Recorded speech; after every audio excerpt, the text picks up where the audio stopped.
अस्सलाम वालेकुम। एक नई वीडियो के साथ फिर मैं आपके रूबरू हूँ।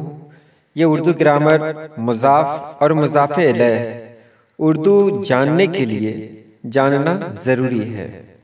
मुज़ाफ़ किसे कहते हैं, मुज़ाफ़ इलैह किसे कहते हैं। अगर आप उर्दू ग्रामर जानेंगे तो इससे आपकी उर्दू मजबूत होगी और इम्तहान में भी इसका फ़ायदा मिलेगा। तो जाने हम लोग मुज़ाफ़ और मुज़ाफ़ इलैह किसे कहते हैं। तो देखिए, सबसे पहले जब हम मुज़ाफ़ की बात करें तो यहाँ एक मिसाल है, राम का भाई। ये निशान लगाया गया है, आप देख रहे हैं भाई के नीचे। तो भाई इसमें नकरा है। इसमें नकरा तो जानते ही हैं, जिसको कॉमन नाउन कहते हैं, हिंदी में जातिवाचक कहते हैं। तो भाई का ताल्लुक राम से है। देख रहे हैं, भाई का ताल्लुक राम से है। तो जिस इस्म का किसी दूसरे इस्म से ताल्लुक हो उसे मुज़ाफ़ कहते हैं। और यहाँ देखें, राम का भाई मिसाल वही है। यहाँ राम के नीचे निशान लगाया गया है। तो राम इसमें मार्फा है। इसमें मार्फा कहते हैं प्रॉपर नाउन को, जिसको हिंदी में व्यक्तिवाचक संज्ञा कहते हैं। और राम से भाई का ताल्लुक है, तो जिससे किसी दूसरे इस्म का ताल्लुक हो उसे मुज़ाफ़ इलैह कहते हैं। ये तो आपकी समझ में अभी तक शायद नहीं आया होगा, और अब मैं जो आगे बता रहा हूँ उससे आप आसानी के साथ जान जाएंगे।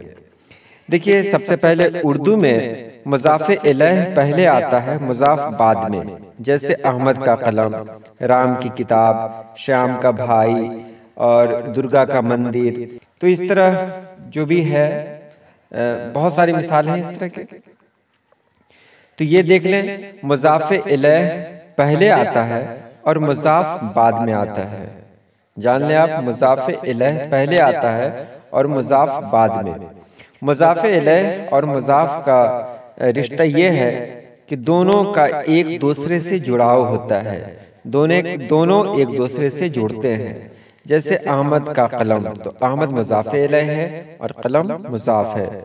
ये उर्दू का कानून है कि मुज़ाफ़ इलैह पहले आएगा और मुज़ाफ़ बाद में। अब यहाँ आप देख लें, मुज़ाफ़ इलैह ख़ास तौर से इसमें मार्फा होता है, यानी प्रॉपर नाउन होता है। अहमद का कलम, तो अहमद प्रॉपर नाउन है, अहमद को इसमें मार्फा कहेंगे।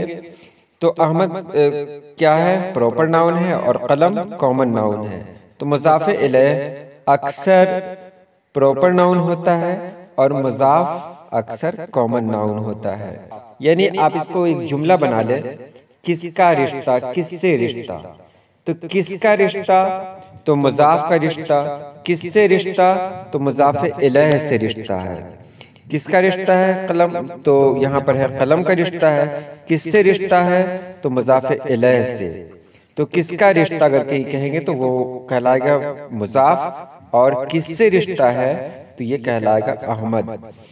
और आसानी के साथ आप इसे याद कर सकते हैं। सिर्फ एक जुमला याद कर लें कि उर्दू में मुज़ाफ़ इलैह पहले आता है और मुज़ाफ़ बाद में। एक और तरीके से इसको जान सकते हैं कि जिसको हम पहले से जानते हों उसको मुज़ाफ़ इलैह कहेंगे, और जिसके ज़रिए हम किसी चीज़ को जानते हों तो उसको हम मुज़ाफ़ कहेंगे। मुज़ाफ़ इलैह जिसको हम पहले से जानते हों, जैसे अहमद का भाई। जाहिर सी बात है कि अहमद ज़्यादा मारूफ है, अहमद को हम पहले से जानते हैं, इसीलिए हम बोल रहे हैं अहमद का भाई। तो पहले से हम अहमद को जान रहे हैं तो अहमद मुज़ाफ़ इलैह है। महमूद की साइकिल, तो जाहिर सी बात है साइकिल को तो हम नहीं जान रहे हैं पहले से हम महमूद को जान रहे हैं। तो जिसको हम पहले से जानते हैं उसको मुज़ाफ़ इलैह कहेंगे, और जिसके ज़रिए हम किसी चीज़ को जानते हैं उसको मुज़ाफ़ कहेंगे। ये मुज़ाफ़ जब भी होता है कॉमन नाउन होता है, और मुज़ाफ़ इलैह जब भी होता है प्रॉपर नाउन होता है। और उर्दू में मुज़ाफ़ इलैह का पहले इस्तेमाल होता है और मुज़ाफ़ का बाद में इस्तेमाल होता है। उम्मीद है आप समझ गए होंगे। तो आज के लिए इतना ही। अल्लाह पाक आप सभी लोगों को खुश रखे, आबाद रखे। अल्लाह हाफिज़।